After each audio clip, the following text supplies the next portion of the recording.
Greetings, students, and welcome to the Arcaniun Assemblage. I am Jeta Birkmont, scholar, archivist, and stoneholder in service to the assemblage chapter here in the great city of Underbridge. It is my duty within these halls to catalogue everything we know of Aurus, her people, and her history, and pass along that knowledge to those curious minds with a healthy desire to learn. Minds such as, I hope, all of yours. We are here today to begin a summarizing study of the history, people, and phenomenon of Aurus. I'll do my best to cover everything you need to know to have a firm, albeit basic, understanding of the wider world. That said, there are a few things to keep in mind before we move forward. The history of Aurus is a fractured, scattered thing and difficult to assemble even at the best of times. It is a story told from countless conflicting perspectives and positions, colored further into inaccuracy by the biases of ideology, culture, religion, and personal experience, and then muddied into an indistinct haze by the passage of time.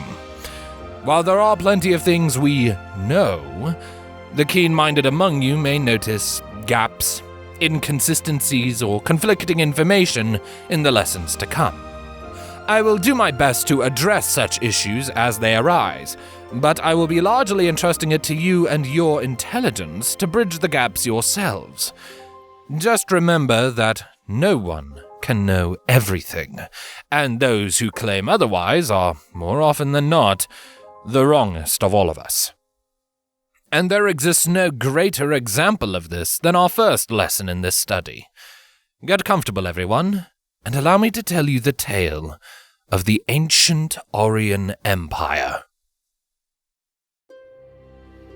For the keen-eared among you, you will have noticed the distinct similarity between the name of our world, Aurus, and the name of this ancient race. This is no coincidence, for it is widely believed that this world was given its name by these ancient beings.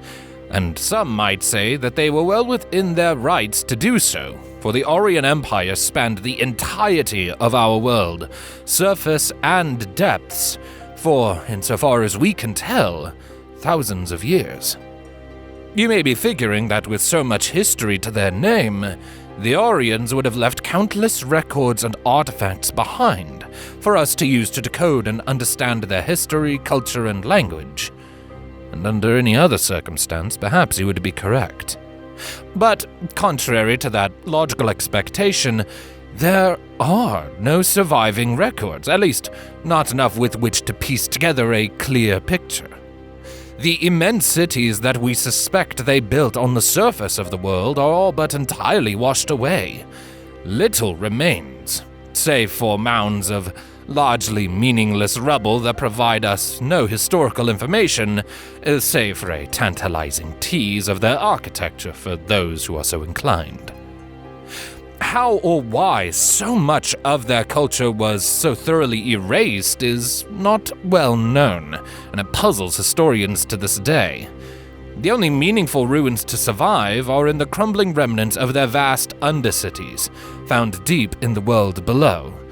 But these ruins communicate very little information of value, as the undercities are, we can safely say, not where the Aurians stored their amassed knowledge. But I'm getting ahead of myself. So there are many things about the Aurians and their culture that are unclear and remain shrouded in mystery, even after generations of dedicated research. That said, there are things that we know for certain. And let us dive into the first of those things, a physical description. The Aurians, near as we can discern, were a race of tall bipedal creatures with a vague resemblance to humans. However, as you can see by this illustration, they possessed very different proportions to the humans of today. They stood near enough to 10 feet tall, and possessed a lithe, slender build. Their most distinctive physical trait would have to be their arms, for the Auriuns had 4 arms sprouting from their shoulders, rather than the 2 you or I would be familiar with. Some of you observing this may notice a lack of facial features being depicted in the diagram. The figure is entirely swathed in robe and mask, and there is a reason for this. We're not entirely sure why, but all depictions in Aurian art showed them as wearing these elaborate metal masks, the same sort that we often find crumbling away in their few surviving ruins. The cultural relevance of these masks is something we can only really guess at, but it is thought that they perhaps serve to identify one's rank or role in society, mages versus cooks versus administrators, or so on. And that is the next subject I would like to touch upon. While not much is concretely known about the finer points of Aurian society, what we do know for certain is that they had a powerful, borderline religious reverence for magic. And that love and reverence, naturally, led to the Aurians having unimaginable control and mastery over the power of the Pale Ring. Most of their ruins, giant monolithic structures that extend far, far into the world below, and are believed to have reached for the very sky itself above, could only have been built with the aid of magics that far exceed anything we are capable of in the modern day. For this reason, it is widely believed that Aurian society was a magocracy, that is, a culture in which one's prowess with magic was the determining factor in their place in the cultural hierarchy. Whether they had a distinct caste system or if it was more vague and fluidic is not entirely clear. That said, we can be certain of at least one caste that sat well below the rank and file of the rest of Aurian society, and that, unfortunately, are the slaves that the Aurians kept.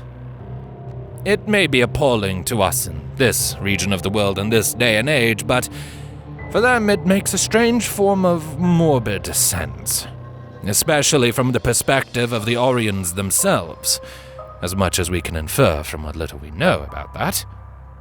How else could they span the entirety of the world without first trampling the opposition? And how else could they hope to keep said opposition in line, but by forcing them into strict and rigid subjugation? And for an empire as vast and indomitable as their own, upon whose backs would the burden be shouldered? But by the races that the Aurians conquered and considered lesser, and who could never hope to match their powers with magic. While we have no concrete timetable for the Aurians' conquest of the world, we can make numerous guesses as to the conditions under which their slaves were forced to work. One need look no further than the most commonly surviving Aurian ruins for that. While the great mages of the Empire lived in magnificent spires and in sprawling megacities on the surface, their slaves were stuffed deep under the earth. The ruins of these undercities are far more common than any surface settlement, and the picture they paint is bleak. Cramped cells littered with bones and chains. Deep, winding tunnels of stone with few safety measures. Metallic cuffs blazing with marking brands. No signs of comfort or amenities beyond what little was necessary to keep people alive and healthy enough to work. A truly horrific and miserable existence, and all presided over by the Aurians' automated magical defenders. We cannot claim to know the minds of the ancient Aurians, nor what could possibly have inspired them to deem such measures necessary or desirable, but we can speculate. Some believe that their culture evolved in isolation, and that this isolation bred feelings of superiority and egotism in an echo chamber of despotic vanity and xenophobia. Others believe that it was the opposite, that the ancient Auriuns were accosted on all sides in their homeland, constantly at war with whoever their neighbors had been, forcing them to adopt a mentality of dominate or be dominated.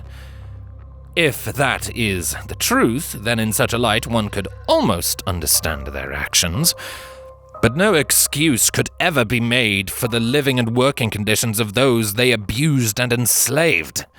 Unethical, immoral, unjustifiable. Forgive me.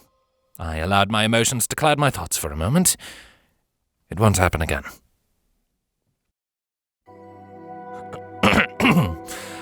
At any rate, no matter their justifications, the Auriuns were, at the very least, capable of maintaining and governing a stable empire with remarkable efficiency. They were able to maintain their rule for thousands of years, as I said above, by our best estimates, and most of those years were spent as the already established rulers of Aurus. And so, of all the burning questions we may have of these people, the most pressing and thought-provoking is, what happened to them? Where did they go, and why? For this, we have some vague ideas and some evidence, but again, no direct records survive to corroborate any specific details. What we know for certain is that at some point the Auriuns were faced with a crisis. Some manner of cataclysmic event fell across Aurus, and the entirety of their empire was crushed into dust and ash. We cannot know the full extent of the devastation, only that it reshaped the very surface of the world, and left the Auriuns utterly extinct when all was said and done. We know that the world was reshaped, as what few maps we were able to find in Aurian ruins do not in any way match the layout of the world we now inhabit. Some features survive, sure, but the overwhelming majority is marked with new rivers and craters and trenches and canyons, entire mountain ranges obliterated. Everything was rewritten, like a phoenix rising from the ashes. Whatever the case, we're not entirely sure what happened, but many believe that somehow the Aurians' overzealous abuse of their magic led to something breaking, leaving them without their power. Some speculate that it was a divine retribution from the gods on high, a wrathful punishment against the Aurians' unspeakable vanity. Others assume that it was more of a natural disaster on a global scale that brought their empire to ruin. Some speculate that they warred amongst themselves, deprived as they were of other lands to conquer, and so turned their eyes on one another in grabs for power that left their empire a smoldering ruin. There are many more theories than those, but those are the prevailing three, and just about all of them are little more than speculation, with precious little material to back them up. Whatever the reason, whatever the event, the end result is ultimately the same. The Aurians were wiped out, and their great works reduced to ash and rubble. Only their slaves, entombed deep beneath the surface in the sprawling undercities, managed to survive this apocalypse. They lived in ignorance of what occurred above, likely only realizing that something had changed when their masters stopped coming for them. And now, deep below the surface of the presumably burning world, these men and women would find themselves free from their oppressors, only to be prisoners of the world below. These people were our ancestors. For centuries, our distant forefathers scraped out a life for themselves in the ruins of the Aurians' undercities, and further still into the endless and winding depths of the world below. Isolated and separated from one another, they developed cultures all their own, legends and myths aplenty. And then, after centuries in darkness, Approximately 1,000 years ago, the surface world would again be witnessed by mortal eyes. The dwarves came first. Then, the humans shortly behind them. Not long after came the krauven, and finally the Rythar. And as we emerged, we bore witness to a world slowly healing itself, bathed in the light of the pale ring. But that, students, shall be a story for another time. Thank you all for coming to this first lesson, and I hope you'll come to my next one. I know this is a little on the short side and sparse on details, but again, the period of history that the Auriuns occupied is one shrouded in numerous layers of mystery. We can't know everything about them, and we can know so precious little from what they left behind for us. Ideally, I'll be able to go into far more depth on future subjects. If you have any questions, by all means, let me know. Send letters if you must. I can't take them right now, for I must return to my duties. And when next we come together, we'll discuss the Pale Ring itself. Go in peace. And until we speak again, keep the spark of curiosity ever alive in your hearts. Farewell.